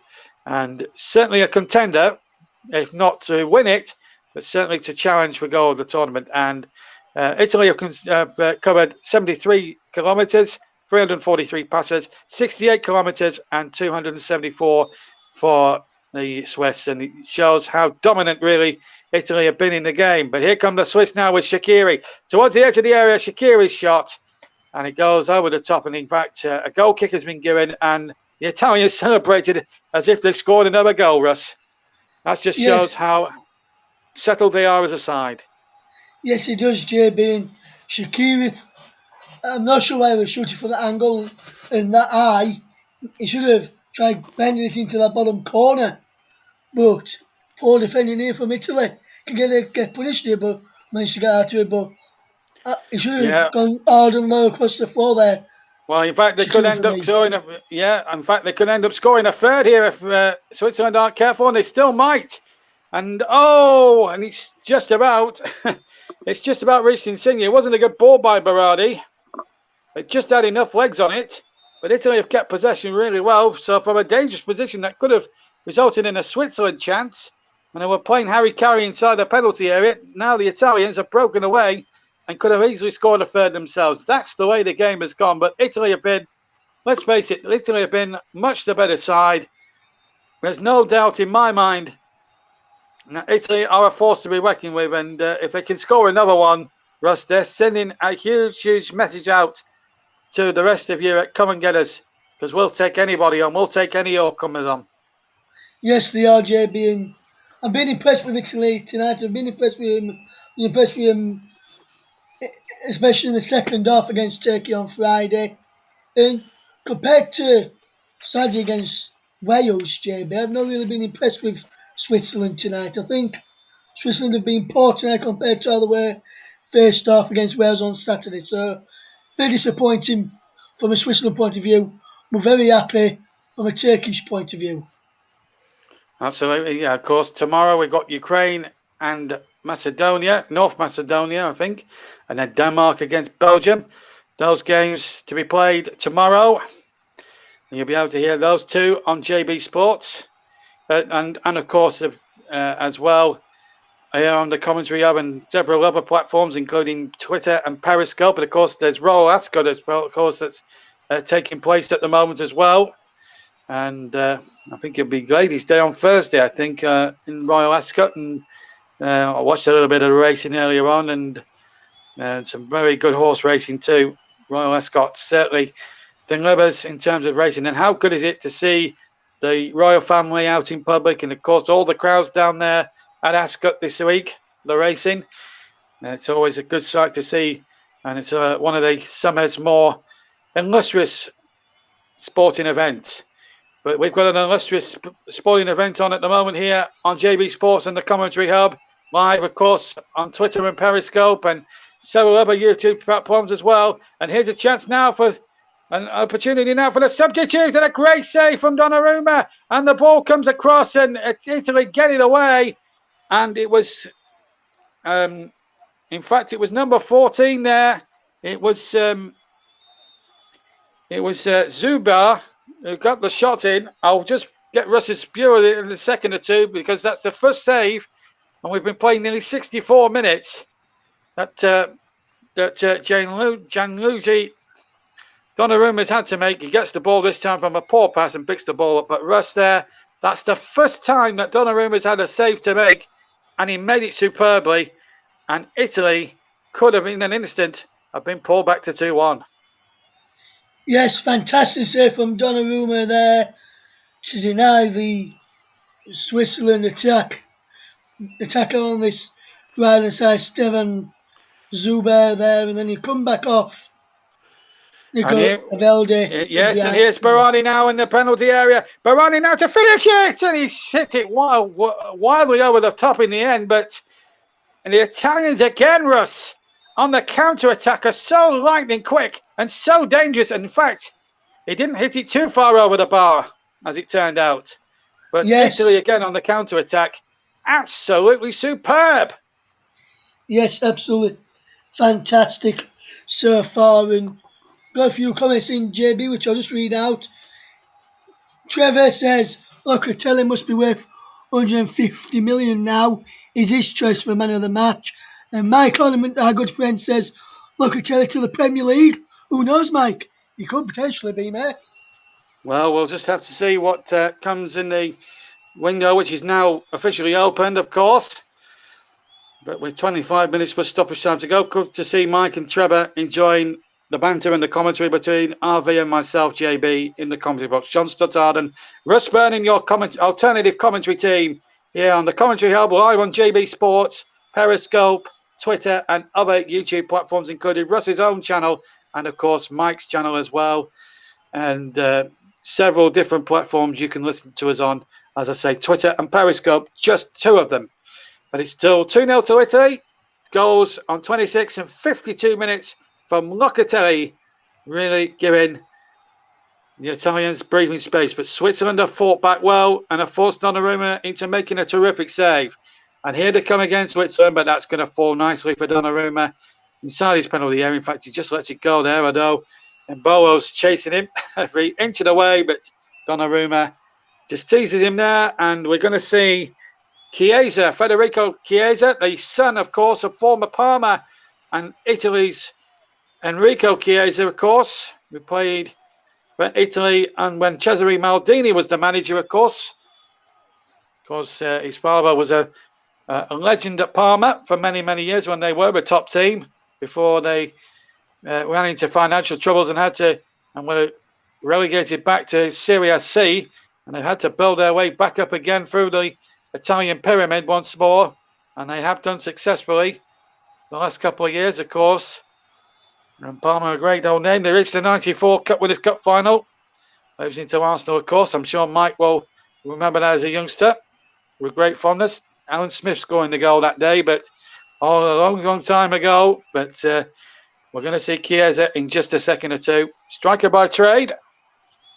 And a very good one too. But Italy 2-0 up and coasting away. Now surely to what will be an emphatic victory here, surely. But they must not make any mistakes. Chiesa being prepped to come on. And that's a foul. Free kick to Italy. Foul there on Jorginho, the Chelsea midfielder, who's won the Champions League in the last 2 or 3 weeks, of course. And no doubt at all that was a foul. As we go past the halfway point of the second half, 67 and 3/4 minutes gone, and the Swiss are still believing, and Chiesa is still waiting to come on here. Just getting the final instructions there from the Italian manager or the assistant to Roberto Mancini, who of course is now 56 years old, 136 caps in his playing days for the Azzurri, and scored only 4 goals. He didn't get as much of a look in as he should have done. His talent deserved as a striker. But Italy now in fine fettle, and even with 1 game of the groups to go, as we're going to see Enrico Chiesa now replace, I think number 10, is it? Yes, it's going to be Insigne. So Chiesa will come on, and I think we're also going to see another change as well. We'll just bring that as well. There's the substitution there. That's Lorenzo Insigne, and we're going to see Torioli, the number 25, come on as well. So a double change for Bobby Mancini, and he's very pleased with Insigne's work rate and effort tonight. He's really done well. And Enrico, the son of, in fact, it's Federico, and the son of Enrico comes on, and we're going to see Berardi off as well. And I'm just trying to think. Torioli is on as well, so he wears number 25. And Russ, really now, when the dust settles on this, if should Italy win this game, I think the right team are definitely winning this game, and they'll be sending a message out to everyone around Europe now and thinking to them now. All the teams will be thinking, we don't want to play these Italians in the next round because they will murder us. Absolutely, JB. They've been absolutely fantastic today. Have Italy. They've deserved this 2-goal lead as we approach the final 20 minutes of the game, and we're into that now. And they've played fantastically well today. Offside there. Offside against Switzerland. Free kick to Italy. Granovic offside. As you was back.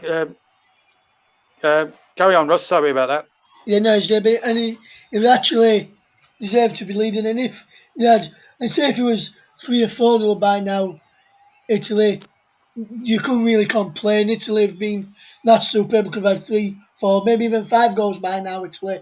And if they had no one, not even anyone in the stadium, would be complaining about. And everyone's going to be absolutely fantastic with this one today. Yeah, and if only, well, they call themselves the A-team in Switzerland, but unfortunately they haven't got George Peppard or or Mr. T to call upon to get them out of trouble here, because they are sinking. They say they're the A team, but they're looking as if they're the C or the D team right now, or a pub team for that matter. There's another chance here for number 3 as the substitute. I think the substitute came in there, was it? No, it wasn't. It was no. Anyway, the shot was blocked anyway, and it was Mobley, sorry. And now a chance at the other end now. And here is the substitute. And the ball played in there, and a chance here on the far side. And still a chance inside the area, deflected away. And offside is given. And free kick there. I'm just being put off by somebody trying to annoy me at the moment. And sorry, I apologise for that. I should have my phone on silent, really.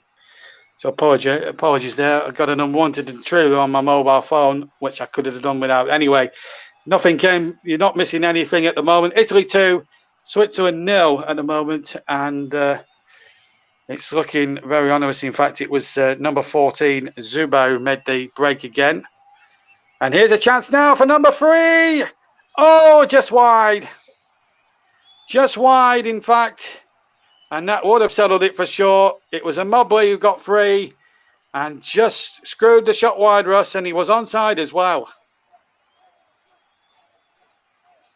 Yes, should have been 3-0 there for Italy. Mobley firing just wide, and so unlucky he were there, and really should be 3-0 to Italy right now, JB. Yeah, and I don't think anyone would argue with that. That is for sure. Anyway, back we are with the action, and we're now just 17 minutes plus injury time away. And Italy now, if they can just keep that clean sheet, it would be their 10th on the bounce and 10 wins on the bounce. If they were to make that, if they were to make it this evening, and they look as if they're going so. And of course, Russ is going to now, the next sort of 10, 15 minutes, start seriously thinking about the man of the match now. Locatelli's certainly got to be up there. You've got to give mentions to Spinazzola. Certainly this is, I mean, it's going to be a tough job for you to choose a man of the match now in the next 15 minutes. That's why I'm giving you the ample time to decide. Thank you, JB. And yes, like I say, it's going to be an odd choice for man of the match. Locatelli, the goal scorer, could be a choice. Spinazzola could be another choice as well. Immobile too. So I've got 3 players there who are all in my mind to be man of the match. I know I've chosen towards the end of the match in JB. Yeah, absolutely. We'll be asking around about the 88th minute mark for your final choice, and we'll be obviously asking the question as to why. But that's all about 14 minutes down the line. We've still got a football match still to be played. We've got we've still got a good quarter of an hour, or just over that to go now. Can Switzerland force an unlikely comeback and get themselves into this game, or back into this game? But at the moment, the Italians look so solid and so composed in defence. And here they come again, and they're charging forward, and the flag is staying down. The shot comes in, and it's wide again. It's wide again from Immobile. Great break again from Italy. The ball went towards the left-hand channel. It was a terrific run there.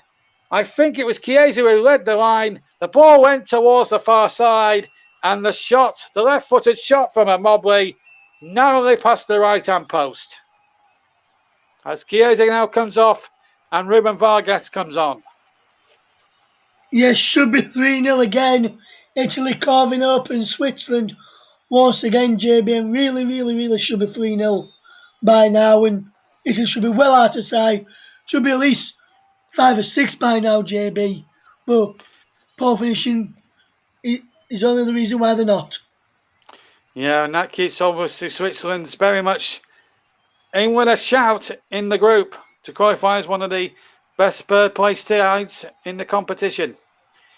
Less than a quarter of an hour left to play now, live on the Commentary Hub and on JB Sports, of course, where you can get a feed of the game. And, of course, we're live on several other YouTube platforms, including Russ's and Mike's and several other channels.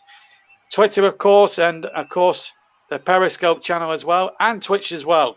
Several different social media platforms, and the best thing about it is it's live and it's free of charge to everybody to listen. As the ball is played in there, we don't charge subscriptions, like certain satellite broadcasters. Anyway, back to the game, and here comes Di Lorenzo, who's had a really good game. I'm going to sort of praise him a little bit because he's had a super match and he's played terrifically well, and he's looked every inch a very good right back, certainly for Italy.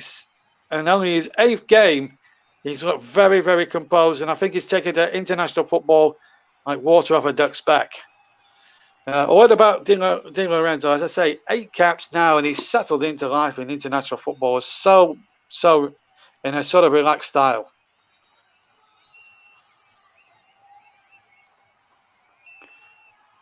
And Russ is not with me at the moment, but well, certainly we get his opinions in a moment or two. But at the moment, I think he might be just still thinking about his Man of the Match award, but he's got to give. Anyway, back to the game, and we'll get Russ back in a second or two. And there's a chance here on the edge of the area. Oh, well rounded out again. The Italians, so superb in the defence. They look such a well-oiled machine. And here they come again, but surely that must be mopped up, and here's by the goalkeeper, Jan Sommer. And Barella's gone down injured as well. This is another problem now for the Italians, Russ. We've got Barella down on the floor. The referee's got to have eyes in the back of his head. He's now digging into his pocket. He's digging into his pocket. Now, who's he want here? Who's he going to give the yellow card to here? I wonder. We'll get Russ's views in a second. And I'm sure he wants a word with somebody, I think.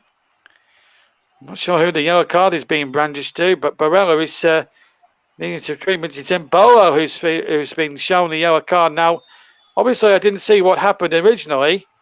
My eyes were on the ball. I wonder if Russ is still there with us. Russ, I'm still here, JB. As these played the ball there, Barella, Embolo, took him out, clearly kicks him. Took him. Yeah, it's a clear yellow card. Takes his other leg as well, and clear booking there for Real Mboma, and that's a clear booking, and he is apologised there to Barella, who will have to go off and receive further treatment, it looks like, and may have to come off here and be interested to see what Switzerland do for the remaining moments in this match, should I say, which is 11 plus stoppage. 11 minutes plus stoppage time, as Russ says to go.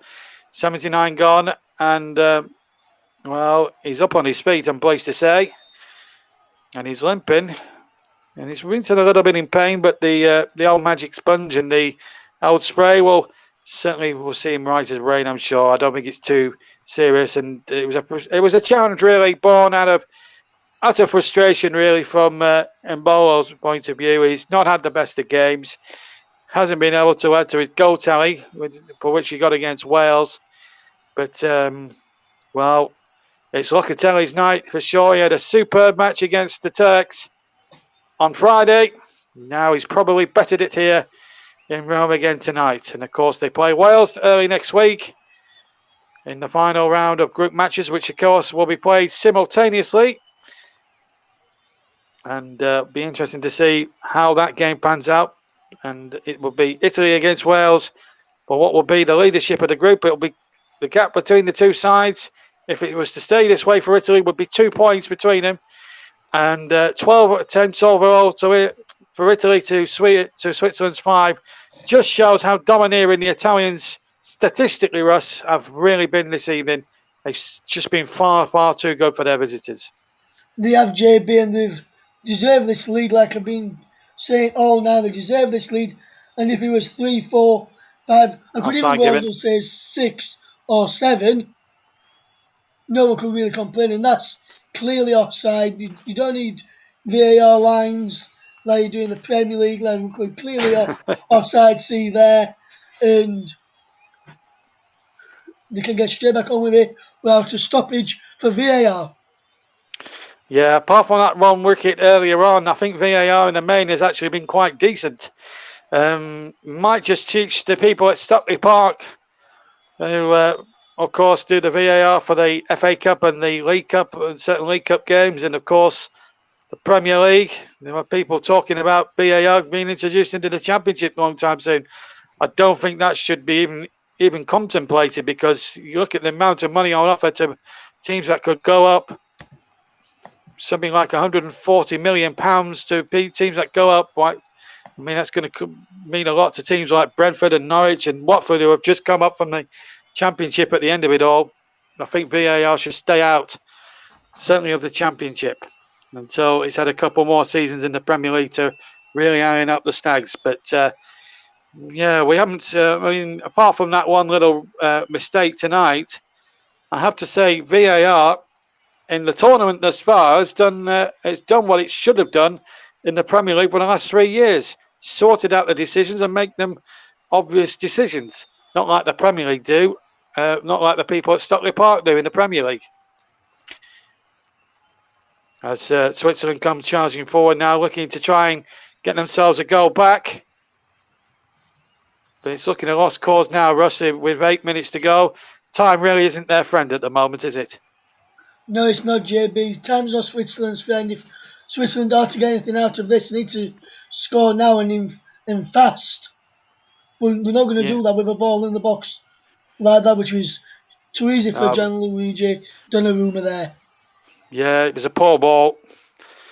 And Donnarumma doing what Jan Sommer didn't do in the first half, and that was take the ball, and he took it at a very low height as well, about a foot off the floor, and that was good safe handling there. Doing everything that Jan Sommer didn't, deciding to punch under no pressure and all that jazz. And here's another chance now. Oh, there's a chance now for 3. Oh, that's a brilliant save by Jan Sommer to deny Mobley the third goal. But I might be wrong, but I think he's pushed his man here.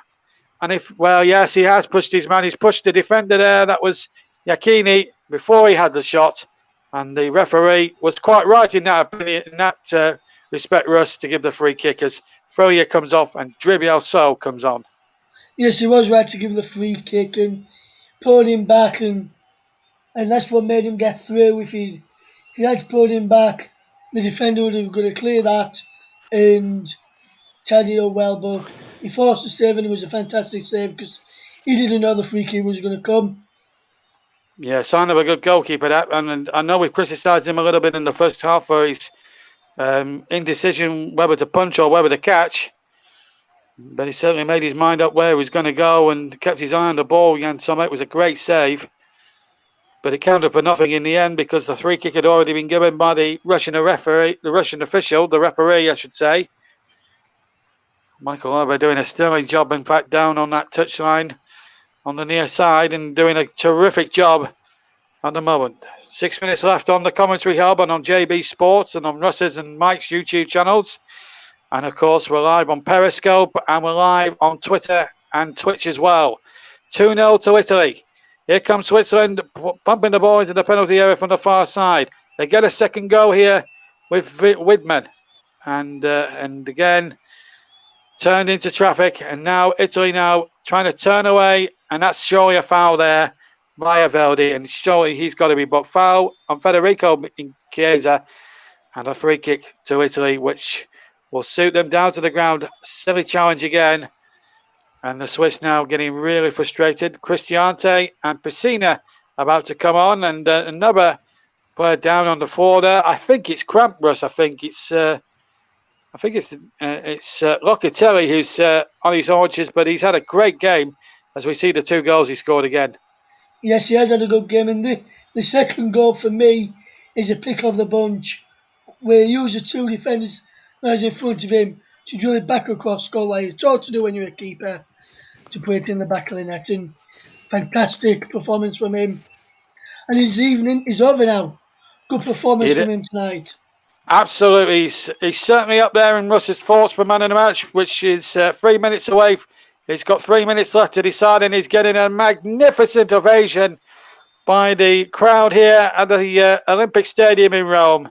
A superb player, and the Sassuolo man deserves every applause in the world. And even my co-commentator is even giving him a round of applause. I can hear there, and why not? Pessina is the man who replaces him for the remaining 4 minutes, and of course, number 18 is Nicola Pereira. He's off as well, and Brian Cristiani is now on for him, and well,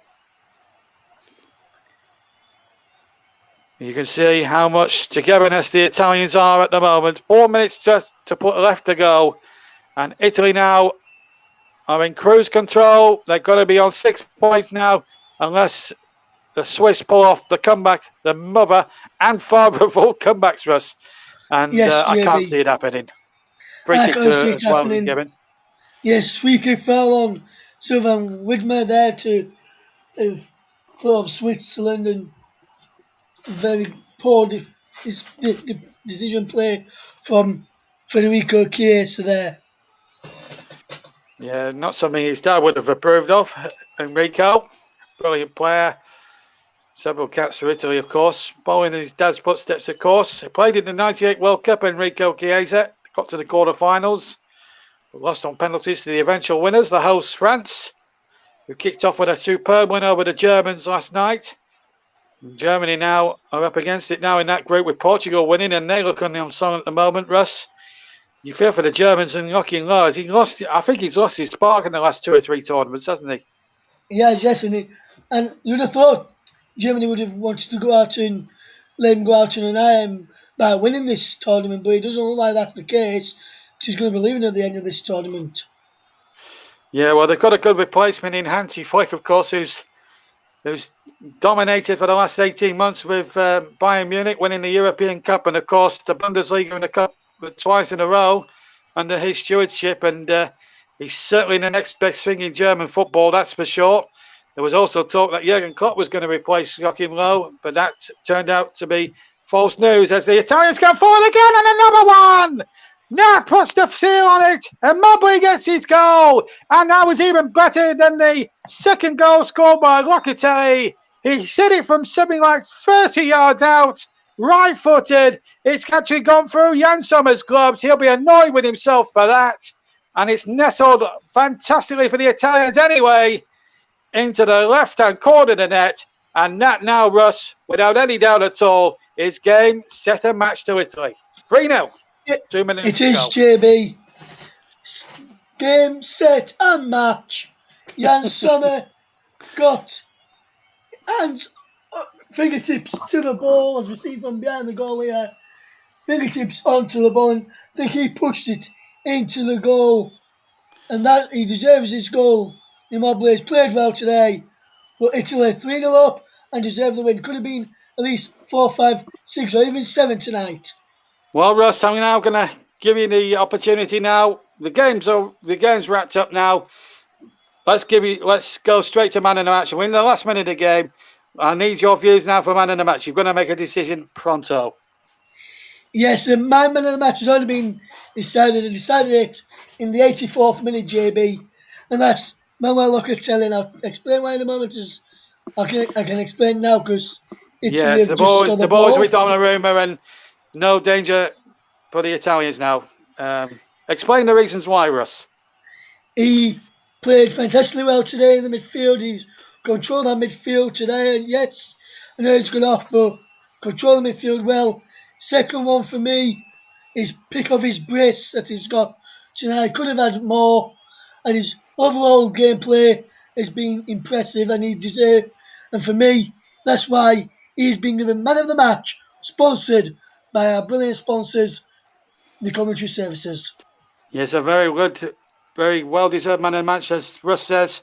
Sponsored by Commentary Services, the company, of course, set up by our good friend and colleague, Barry Swain, for so many years, and helps inspiring commentators around the country to have a go at being a football commentator for the day. I've been lucky to go to a few of the workshops over the years, and it's a very good thing as well. Right, we're into stoppage time, for which we got 3 minutes, and they still could finish with another one here in Italy. They're not stopping at 3 by the looks of it. But at the moment, it's a formless performance. Certainly 3-0 on Friday, 3-0 tonight here on the Wednesday. And, well, I think a very worthy man in the match, Locatelli. I don't think we could have got any more. Locatelli, I should say. It's been a faultless performance from Italy. They certainly look the goods now. I mean, there was probably temptation to put Mario Balotelli back in the side. Of course, with Mancini's close links, but he's resisted all that temptation. And you look at that side, they don't have an out-and-out star, Italy, but what they do have massively is a big team ethic. And you can see it from the substitutes bench to the manager to the players out on the field. Every single one are in it and are buying into what they're doing here tactically and how they play the game. And they're playing the game superbly. But here comes an opportunity now for the cross to come in from Zuba, and he gets another opportunity now. Can Zuba try and break the Italian sequence of clean sheets at least? They can't lose the game. They might have a chance here. Donnarumma looked, was claiming he was impeded. The referee's playing on here. And in fact, the shot comes in the end, and so hits the shot right-footed and way over the top. So Immobile gets his second goal of the tournament to add to one he got in the opening game against the Turks. And it was an absolute beaut, but I think you've got to put that should have been saved by Jan Sommer without any shadow of a doubt. That's poor goalkeeping for me, Russ. That's poor. It is a poor goalkeeping, JB, and he really should have saved that Jan Sommer. Very, very poor tonight from him in goal tonight. And I've just seen a replay of a Switzerland fan kissing a male Switzerland fan kissing a female Italian fan. Now that isn't that lovely to see? Even though Italy are murdering Switzerland, isn't it good to see that? I think they might be getting married. I think they might be in a relationship or married. I don't know what you think, Russ, but love at first sight. As the cross comes in, it comes to Embolo, and well challenged there. What do you reckon? Love at first sight? Could be, JB, yes. And I think there could be falling out after this one. No, that's it, isn't it? Well, there's one or two Swiss fans crying into their flags as the final whistle is sounded by the referee, Sergei Karasev. A terrific performance, really, from start to finish from the Italians. The Swiss really didn't show much else, apart from one effort from Zuba that was well saved at the near post by Gianluigi Donnarumma. Goals either side of half-time from Locatelli. The second, an absolute stunner. And then to put the icing on the cherry on the cake, Ciro Immobile with his 15th goal for his country, making it 3-0. That's his second goal of the tournament and joins Locatelli at the top of the goal scoring charts. Final words before we wrap up from Russ Vernon. What do you reckon, RV? A very good performance tonight? Yes, very good performance from Italy tonight. JB, fantastic performance and a thoroughly deserved 3-0 victory. Could have had 4, could have had 5, could have had even had 6 or 7, maybe even 8 or 9. They were just that good tonight, Italy. And they were just totally dominant, and Switzerland didn't have a chance. Yeah, and where does Switzerland go from here now? Because they've got, obviously, final. This is probably one of the final questions before we wrap up and tell you what we've got coming up tomorrow, of course. We'll have on the thing. But where does Switzerland go from there? I mean, the Turkey game now has got to be a must-winner now, surely. I mean, you worry for them now. Yes, I'm worried for them now. It's a must-win for them in Baku against Turkey for Switzerland now. And I feel if they don't win this, if they don't win that, they're definitely going home. Because they do, for me, tonight, and for large parts of the game against Wales, Switzerland have been poor. And if they don't get their act together, they'll be going home on Sunday, come 7 o'clock UK time. And hopefully that should be a good game for us to watch. Yeah, and of course there's Wales against Italy on the same night as well. Thank you very much indeed, Russ. It's been a pleasure to have your company as always. And so thank you very much to Russ for his JB. Pleasure to be alongside you as always. Absolutely. And before we leave you in just a second or two, let's have a look at some of the games that we're going to be bringing you over the next 2 days here on the Commentary Hub and JB Sports, and several other platforms coming up as well. I'll just get the fixtures in front of me before we do. There we are, fixtures and results. I am now on the official UEFA 2020 website, and we'll check those fixtures for you. Of course, we'll bring you all the commentary teams on the Twitter feed and everything else that comes with it. But some great games coming up for you in the next couple of days here on these stations as well. Tomorrow we've got Ukraine against North Macedonia. That comes up at 2 o'clock British time tomorrow afternoon from Bucharest, and then at 5 o'clock Denmark, minus of course the sadly stricken Christian Eriksen, who's I'm pleased to report is recovering in hospital. They take on Belgium in Copenhagen. That's at 5 o'clock. And then at the Johan Cruyff Arena in Amsterdam, the Dutch take on the Austrians in a bit of a derby match. That's at 8 o'clock. And all those matches will be live on the Commentary Hub, on JB Sports, and on Periscope, and on Twitter, and everything else. And of course, then on Friday, we've got three more games. Sweden and Slovakia from St. Petersburg at 2 o'clock. Croatia against the Czech Republic at 5 o'clock. And then the big one, with me in the presenter's chair, Mike Arneman will be your match commentator, alternative match commentator, alongside former Arsenal and Middlesbrough man Justin Hoyt. England against Scotland. The big one, at quarter. Our programme will start at 7:45 with a bit of a build-up as well. But from Russ and myself here in Rome tonight, it's been a superb night for Italians. They will be drinking their wine and eating their pizzas in absolute sheer delight. Every Italian in Rome tonight will be absolutely delighted. As for the Swiss, they have to get a result now in Baku on Sunday, otherwise it's going for them. From Russ and myself here on the Commentary Hub, good night to you all. Good night. Good night, guys. Good night.